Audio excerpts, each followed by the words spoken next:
Hello friends, welcome back to my channel. Kandala ఈరోజు నేను super yummy delicious pasta salad చేయబోతున్నానండి. చాలా బాగుంటుంది అండ్ చేయడం కూడా చాలా ఈజీగా. సో ఇక్కడ నేను ప్రాసెస్ చూపిస్తున్నాను. ఇక్కడ ఒక బౌల్ పెట్టేసుకొని వేడి నీళ్ళు చేసుకోండి. దాంట్లోకి 1 కప్ ఆఫ్ పాస్తా తీసుకున్నాను. మీకు సూపర్ మార్కెట్లో సాలడ్ పాస్తా దొరుకుతుంది, అది వాడండి. తర్వాత ఇక్కడ నేను తగినంత ఉప్పు వేస్తున్నాను. పాస్తాలో కొద్దిగా ఆయిల్ వేయడం వల్ల ఏంటంటే స్టిక్కీగా ఉండదు, పాస్తా అనేది పొడి పొడిగా ఉంటుంది. సో పాస్తా అనేది ఇప్పుడు ఉడికిపోయింది, చూస్తున్నారు కదా. దీన్ని మనము స్టెయిన్ చేసేసి చల్లటి నీళ్ళలో ఒక 2 మినిట్స్ ఉంచి సో సెపరేట్ ప్లేట్లో ఉంచుకోండి. సో చల్లగా అవ్వాలి అది. సో ఇంకొక బౌల్ పెట్టేసుకొని handful of almonds and walnuts తీసుకున్నాను. అవి మీరు డ్రై రోస్ట్ చేయండి. సో క్రంచిగా అయ్యేంత వరకు వాటిని వేయించుకోండి. సో చూస్తున్నారు కదా, అవి వేగిపోయాయి. చల్లగా అవ్వాలి.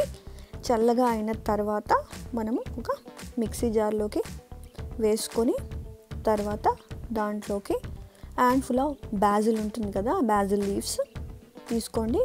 తర్వాత 3 table spoons of olive oil. ఇక్కడ మీరు ఆలివ్ ఆయిలే వాడండి, అప్పుడు డ్రెస్సింగ్ అనేది చాలా బాగుంటుంది. సో దీనికి ఆ పేస్ట్కి తగినంత ఉప్పు వేసుకోండి. తర్వాత ఏముంది, ఇంకా మిక్సీ పట్టేసుకోవడమే.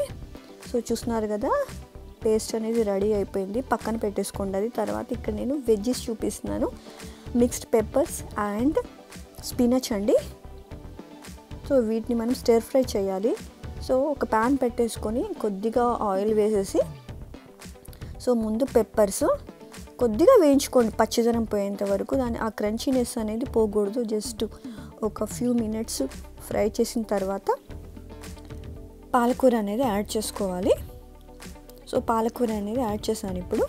తర్వాత దీంట్లో కొద్దిగా పెప్పర్ పొడి అండ్ సాల్ట్ వేసుకోవాలి. సాల్ట్ క్లిప్పింగ్ మిస్ అయిపోయింది.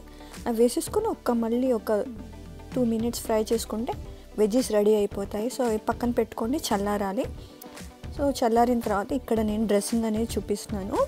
సో 2 టేబుల్ స్పూన్స్ ఇప్పుడు మనం ఏదైతే పేస్ట్ చేసుకున్నామో అది తీసుకోండి. దాంట్లోకి హాఫ్ లెమన్ స్క్వీజ్ చేసేసి ఆ జ్యూస్ అనేది వేయండి. వేసి చక్కగా కలుపుకోండి. కలుపుకున్న తర్వాత కొద్దిగా లూజ్గా అనేది అవుతుంది అది. ఇప్పుడు మనము ఈ డ్రెస్సింగ్ అనేది పాస్తాకి యాడ్ చేయాలి.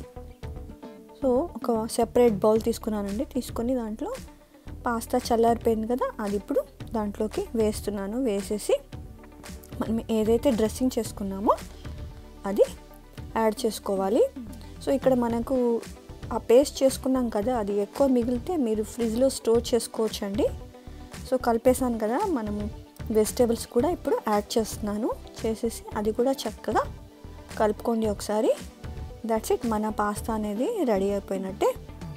సో చూస్తున్నారు కదా ఎంత క్విక్గా ఈజీగా అయిపోయిందో పాస్తా సాలడ్. అండ్ టేస్ట్ కూడా అంత బాగుంటుందండి. సో ఇంకెందుకు ఆలస్యం, మీరు కూడా ఈ రెసిపీ ట్రై చేసి తిని ఎంజాయ్ చేయండి. అండ్ ఐ హోప్ మీకు ఈ రెసిపీ నచ్చిందని అనుకుంటున్నాను. ఇంకేమైనా మీకు రెసిపీస్ కావాలనుకుంటే ప్లీజ్ నాకు కామెంట్ బాక్స్లో మెన్షన్ చేయండి. I try to make it. And thank you for watching, Andy. Please do like and share and subscribe to my channel. Thank you. Bye.